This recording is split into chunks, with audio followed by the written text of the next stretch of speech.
If you're running Facebook ads and you're using the lead forms or the instant forms as they are called now, then you really need to have this automation set up that I have in the background right now, especially if you're an agency owner, a coach, or consultant, and you're running these ads. I just recently set this up for a client of mine. And the reason why this is important is because when someone opts in for those instant forms, generally their intent / their investment is much lower. So they are lower likely to convert. They are maybe making an impulsive opt-in. And that means we need to put in a bit more work to actually convert these people, to turn them into paying customers or booked sales calls. And that means we obviously need to nurture them and do it quickly. And that's what this automation in the background is doing. And this is what it's going to allow you to do. Basically, what this does is, if I jump over to Mirror, is we have someone opting in on Facebook leads forms. And this is a very simple situation that I set up for my client, but we are simply putting them into a CRM / email marketing tool, which is ConvertKit in this case. And we are going to follow up with some email sequences. And then also he has a newsletter.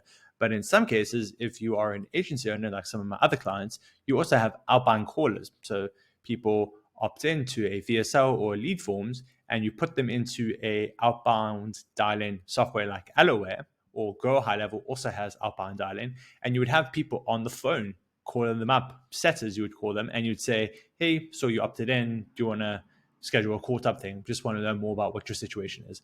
But that's the important thing, is acting fast with these leads. And this automation you can see here, just 3 steps, very simple.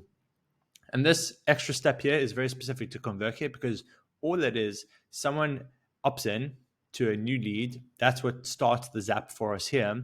And you just got to make sure you have permissions for the page. If you're setting this up for someone else, you also need to make sure you've got the correct permissions on your Facebook page, because then you can actually use the form. You can see I've chosen the page and then the form.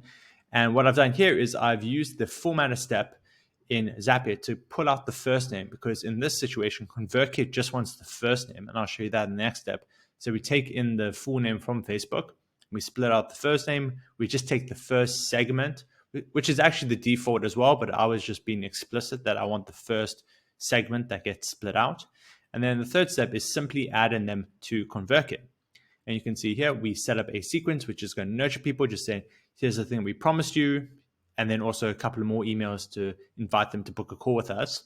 And all we take in is the email and the first name that we took from the previous step. But this is a very, very important automation that you need to have in place, especially if you're going to run Facebook leads ads as an agency owner, a coach, or consultant, because a lot of the time those clients are worth quite a high value and we're paying for the traffic. So you don't want to throw away the money you've already spent on ads. You just want to make sure you convert those people by acting as fast as you can, by getting them into your CRM, your outbound dial-in tool like Alloware, for example, or Go High Level, and then also making sure you nurture them and you follow up with them. It's that speed to lead, as they call it.